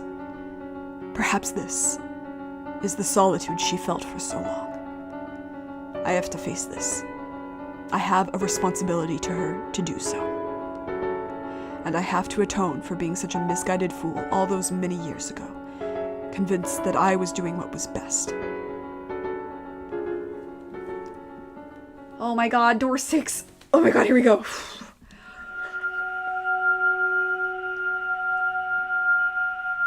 Are y'all ready? Because I'm not ready. But I am. I'm like sweating. Whew. Okay, here we go. This is my tale, and the Maid's Tale. A tale of a foolish, naive girl. I would also like to point out on the little header, it's Giselle and Michelle's little symbols, but they're both grayed out. Bad times. Looking back on it now, I'm ashamed of everything. But I will tell you my story in its entirety, without embellishments. I ask that you please not let go of my hand.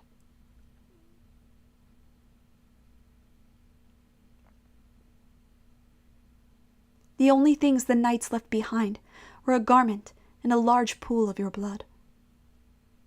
Blood had seeped into the fabric, and it was beginning to dry. When I clenched it in my hand, it made soft crackling sounds. The oppressive stench of death lingered in the tower.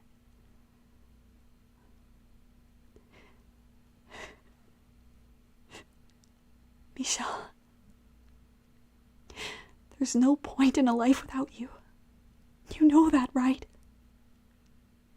Have a wonderful family. You know I can't do that.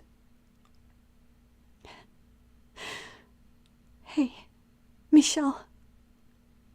Answer me. Come back to me. I don't care if it's as a ghost. I just need you here with me. Come back to me. Talk to me about nothing and everything. Be irritated with me when I do something stupid. Scoff at me whenever I tell a bad joke. Trounce me at chess again. Put your arms around me. One more time. Come on. I'm begging you. If you won't come back to me, then I'll go to you. I don't care if that's not what you wanted for me. This world without you is meaningless. Dying won't guarantee you get to see him again.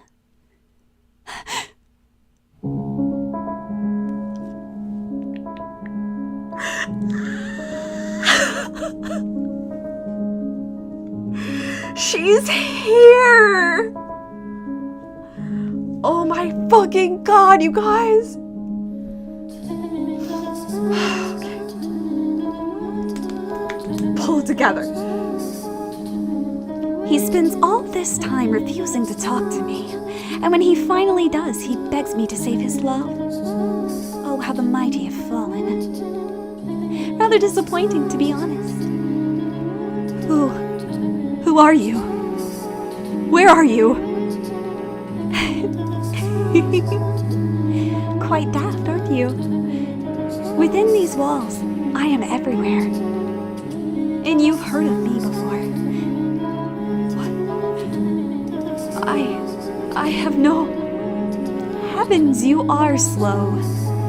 Is that pretty head of yours only for decoration? What? But no, there's no one else. You might be thicker than these walls, my dear. Although, I suppose I shouldn't be surprised. You never did believe anything Michel said about me. You thought he was going mad.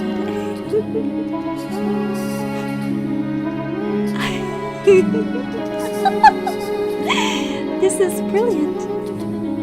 No, there's no way. It can't be. The cursed witch, Morgana? It's my girl! Let's go! Oh, you even know my name, do you? It would appear my legend has survived longer than I expected. I suppose I should thank all the humans who passed it down for me. You actually exist? I most certainly do, my dear. As I recall, you don't believe in the supernatural, do you? But it's hard to deny that when that very witch is talking to you right this moment. Michel was not even slightly mad, my dear. I told him he was better off without his sanity, but he refused to listen. He wasn't deranged. His surroundings were. His environment, the people around him, his whole world. Can you imagine how dreadful that must have been? To be the only sane resident in a world gone utterly mad? It's a miracle he managed to keep his head. Remember what you said just before he died, my dear. You said it was all in his head. You said he couldn't tell the difference between illusion and reality.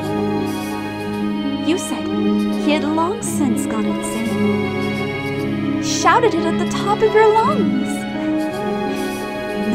No, that's not what I meant. Poor Michel. If only you had believed him about the witch. I feel bad for you too, though. You have my pity. What did you ever do to deserve this? Oh, and just to be perfectly clear, I played no part in either your or Michel's misfortune. The only force to blame for that is fate. You were a good, honest, joyful, lovable woman. And look at how the world treated you.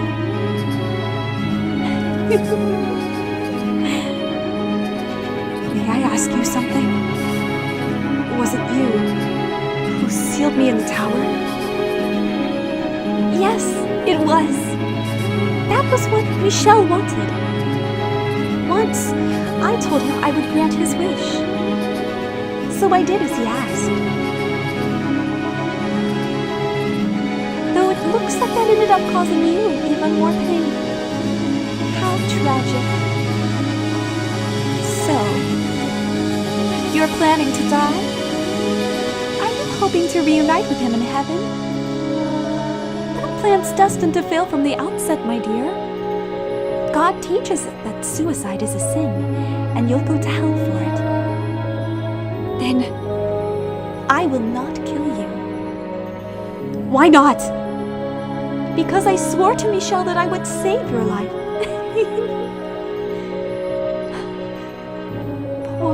Poor Giselle. If you have any other wish, I'll be happy to grant it. I can't bear to see you so miserable. but a single desire right now, to see him once more. Isn't that right, Giselle? Are you saying you can make that happen? You'll bring him back to life for me? The forces of life and death are outside my realm. That is God's territory, or the angels. However, I can guarantee you this. His reincarnation. No, his reconstruction. His reconstruction? Yes. You could meet him again. Not in this life, but in some future life. Just imagine it. Finding your beloved again after overcoming so much tragedy. 10, 20, maybe 100 long years from now, you're finally reunited. Doesn't that sound marvelous? True, unparalleled love in its purest form. What do you think? Just because you can bring his soul back doesn't make it Michelle. I want to be with him, that brusque, impenetrable, slightly immature, but gentle as a butterfly man. The man who sincerely, deeply loved me. If it's the same soul in a different body, can you still call him my Michelle?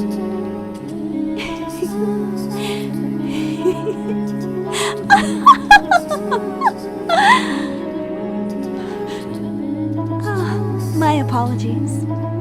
You beat me to the punchline, and you did so with such ardor you threw me off balance. You're exactly right. The idea that if your love is strong enough, you can both be reborn and have exactly the same relationship is utter fairy tale nonsense. You must be the same people to have the same love, which is why I'm not promising his rebirth or reincarnation, but his reconstruction. Your wish can become reality, Giselle. As long as you wish for it with all your heart, it can come true. I'll wish for his reconstruction as well. You have a witch asking to make this happen, my dear, so you can be confident that it will bear fruit. And you wish for him to remain as himself. If he truly loves you, and he too wishes to reunite with you, your wish shall be granted. Will you really wish with me? I most certainly will, my poor, pitiful, dear Giselle. I shall offer up my most heartfelt prayers for you. Morgana really said thoughts and prayers, bitch. Oh, I love you, Morgana. I love you so much. I'll wish for it. Until the moment of my death, I'll keep wishing for us to be reunited as the same people. I can't guarantee your reconstruction, though. What? I only said I guaranteed his. Michelle's is the only reconstruction I will wish for. I will not ask for yours. Why not? You're not looking at a benevolent wish-granting goddess or an angel with a magic bow and arrow. You're looking at a cursed witch. How am I to be with him again? I can offer you but one option that will allow you to reunite with your reconstructed Michelle. Tell me, what do I have to do? You must live here with me. Live with you? What do you mean? It was Michelle who resurrected me, but he could not serve as my guide. I have work to do, but I cannot do it alone. I need a guide to assist me. Yeah, really, honestly, Morgana's being very kind here. Like, Giselle didn't even believe in her. Right? Like, she's like, oh, here's the loophole, by the way.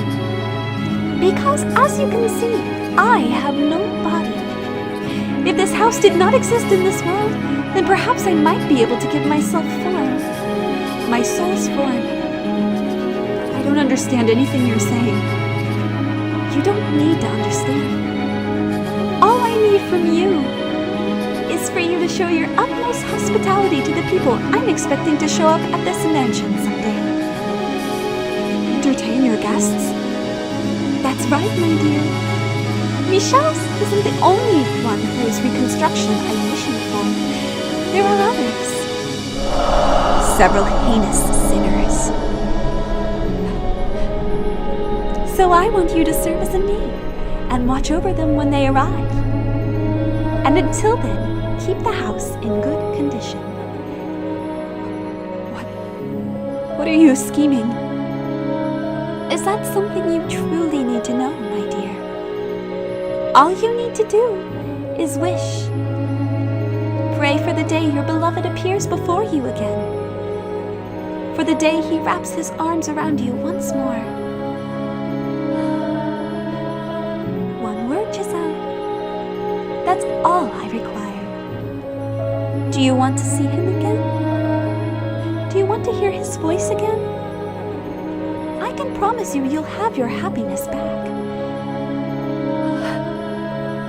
What reason is there to hesitate? There isn't one. Or are you simply going to give up? I wonder, what would happen if you said no? If you disappear from this world, how will Michel react when he comes back? Will he be sad? Angry? Or will he forget about you and fall into the arms of another woman? No, he can't.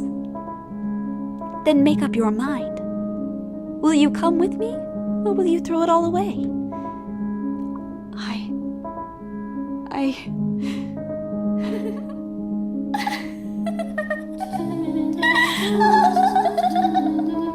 If I had given it a little thought, I would have realized she was manipulating me. That she was just telling me what I wanted to hear. But I believed her. I accepted her proposition. As unbelievable as it sounded, my desire for it to be real overpowered everything. It was impossible not to grasp at the straws she was dangling in front of me. That was all I could do at the time. The witch's voice also had an inexplicable power to it. It made me believe, as outrageous as it was, that she really could bring you back, reconstruct you. Maybe because I had seen her turn a door into an immovable wall. Or maybe because I had heard her disembodied voice. But I don't think those were enough to explain it. My guess is, she had me under her spell. That was the moment I became the maid. But I assure you, I was at that point still the same Giselle you knew and loved.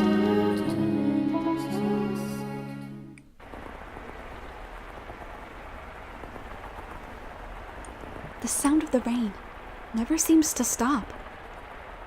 Am I hallucinating it, maybe? From the moment I lent my ear to the witch's sweet temptations, the mansion underwent an unimaginable transformation. No light shone through the windows, despite them still being unobstructed, not morning, day, or evening. In fact, the concepts of morning, day, and evening did not seem to exist. The darkness resembled that of when the windows had all been sealed off, but there was something more fundamentally unreal about it. Like it was hovering over a vast, all-consuming abyss within a constant haze of malice. I felt like I had been cast into some unknown realm, and that was why there was nothing beyond the windows. And the house was not the only thing that underwent changes. I, too, was no exception. In the blink of an eye, all my basic human urges vanished. I stopped feeling hungry, and I no longer needed sleep. Naturally, I was bewildered by what was happening to me, what I was turning into. I think I'll take a look around. Maybe there have been other changes.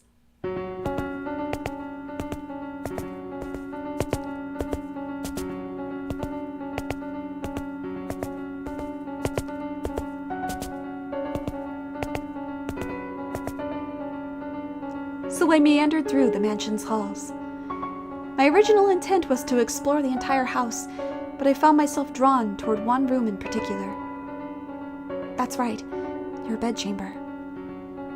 There was no light, not a trace of color remaining in your chambers. But the bed was the same shape, the walls the same texture, The curtains had the same design as when you had been alive. Michelle, I'm praying. I'm always praying that someday we'll meet again.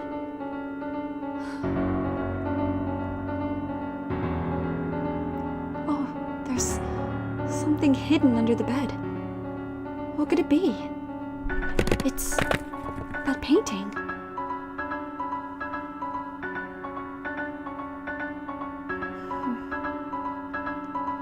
I never did get to ask why he got so angry about me seeing this.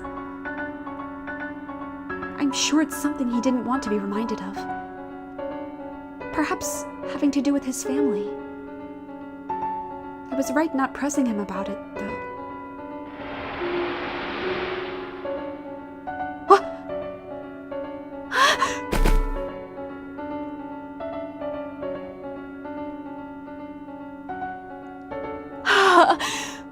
What the?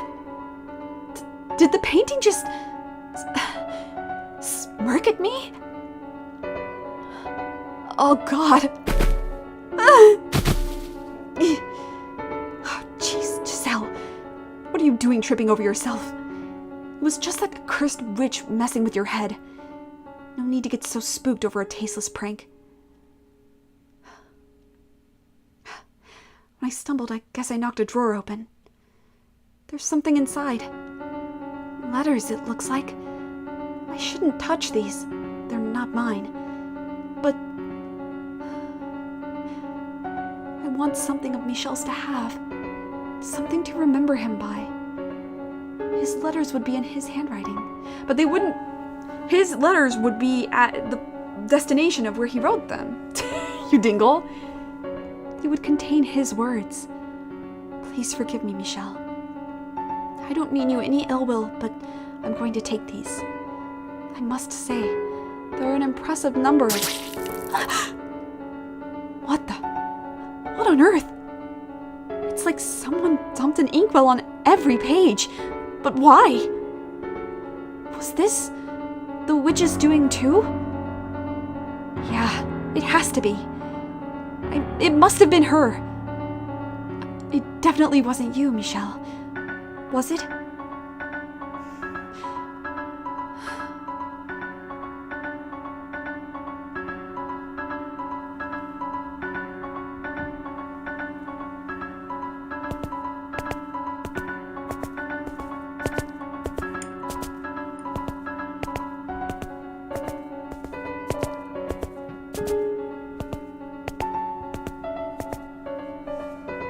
The front door. I wonder what it's like outside.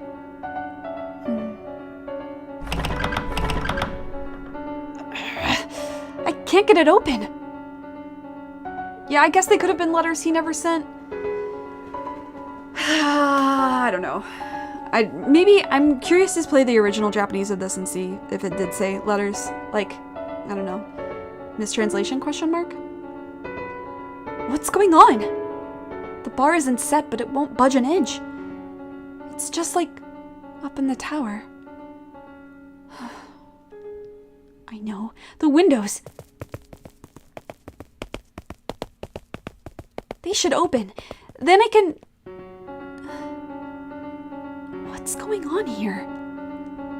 What the heck is going on? What the heck is going on around here? I'm sorry. It's like there's an invisible wall in front of the window. My hand won't go any farther.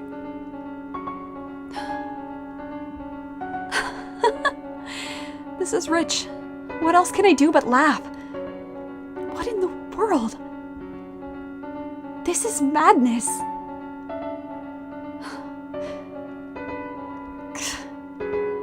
Hurry up, Michel.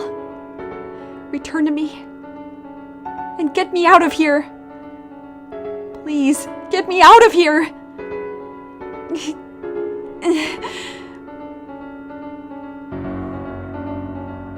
I had no idea how to explain anything that had happened to the mansion, but it was clear enough that I was imprisoned within its walls. I was all alone in a nebulous sphere of bleak darkness, and beyond its walls lay void. The layout of the house remained unchanged. but I felt as though I had wandered into a twisting labyrinth. I could cry, but there was no one there to soothe me. All it did was provoke her disembodied cackling, which she followed with, "You chose this, my dear, so you need to hold yourself together and keep wishing." My only real pastime was cleaning. I dusted the same corners again and again, swept the same floors, polished the same dishes. One day, I decided I would read the books left in the library. Despite there being more than 100 volumes, I finished every one of them in what felt like no time at all. My life was a never-ending cycle. Day in and day out, day in and day out. The house had no visitors. No one, rather, nothing at all set foot upon the property.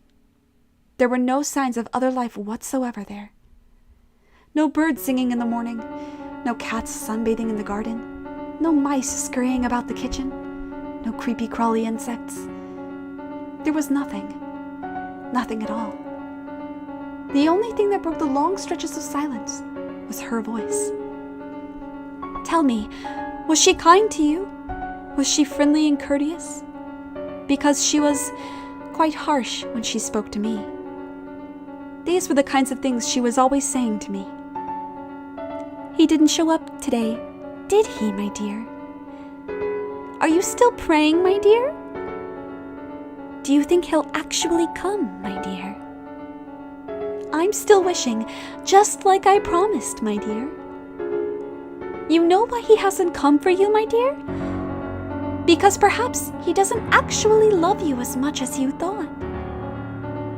My dear, my dear, my dear, have you lost your mind yet?" "Shut up! I've had enough! I'm done with you!"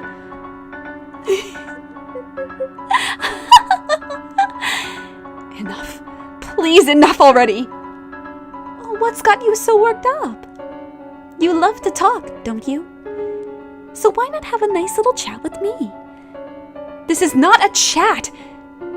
Maybe not in your mind, my dear. You seem to think chatting only constitutes conversations you enjoy. But I don't think the word's usage needs to be so restricted, personally. You're just getting off on watching me squirm. Oh, not at all. You have all my best wishes if he ever does show up for you. Oh, so scary. If you're making that face when he shows up, he might not even recognize you. What? You haven't looked in a mirror recently, have you? Go on then, my dear. See just how frightful you've become.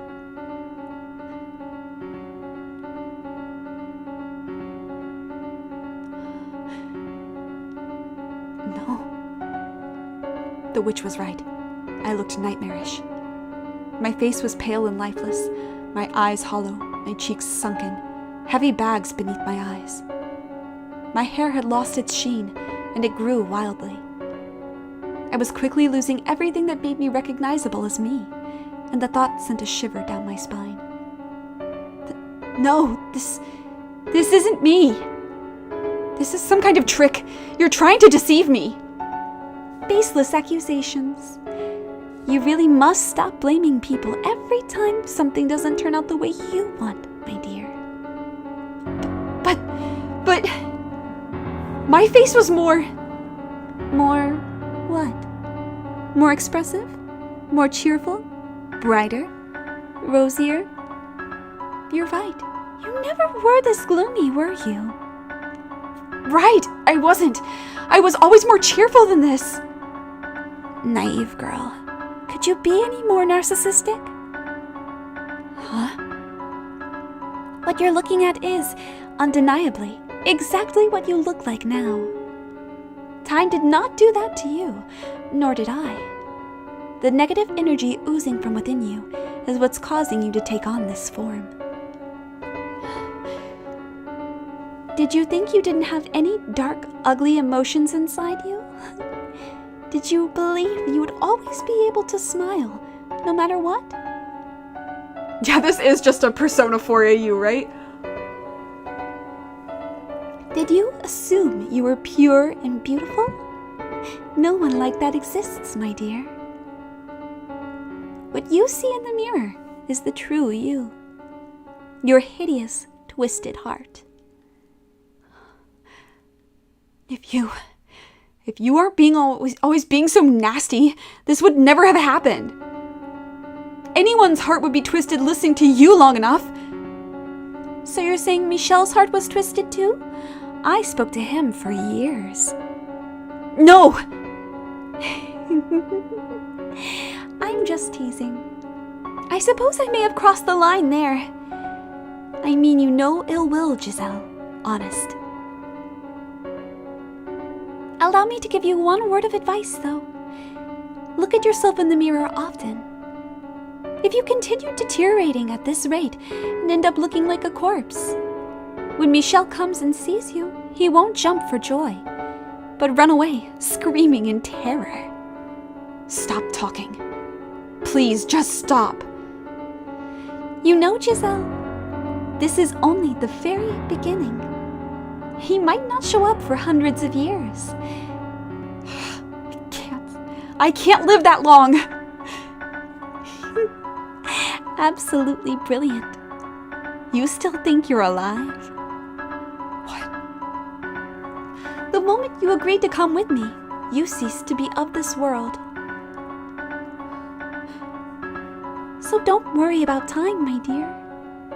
You can wait as long as it takes. As long as it takes for him to arrive.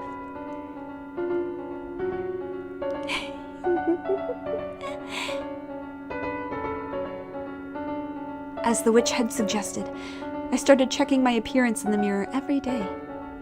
I wanted to ensure I didn't turn into some horrifying creature. My hair grew, so time seemed to be passing, but I didn't appear to age at all. The flow of time had become perplexingly vague and uncertain. Was it stopped? Or was it moving? I couldn't tell. On occasion, I would practice smiling in front of the mirror. My smile was, after all, my one really distinctive feature, and I was certain you would see me smiling more than anything. Even if my appearance had changed drastically, I thought you would still be able to recognize me by my smile. A woman standing alone in front of a mirror practicing how to smile. I'm sure that was quite the comical sight. And that was about how my days went for an incomprehensibly long time.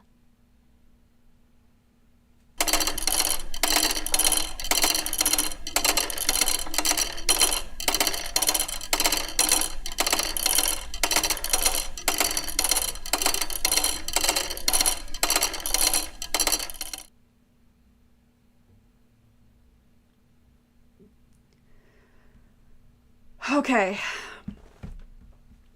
I think this is a good stopping point.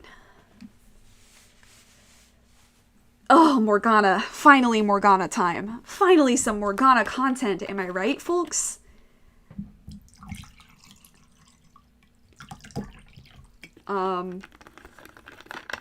Next week, more of Door 6. Man. We are about to get into some stuff. I hope you're ready for some twists. Hell yeah. In the meantime, take care of yourselves. I will see you tomorrow with BioShock. Again, if you have not already done something for Ukraine, feel free to take a look at the link in my bio for ways on how to help Ukraine, even if you don't have money. And if you already helped Ukraine, consider helping out Palestine and other countries in need, because the world is falling apart because people are terrible. So let's make an effort as a group to not be terrible. Let's not be a Jacopo in the world. Let's be a Giselle. Or a Michelle, depending on if you're an extrovert or an introvert. Yeah. Thanks for stopping by. And next time, boy howdy, I'm excited. I hope you are too. See you then.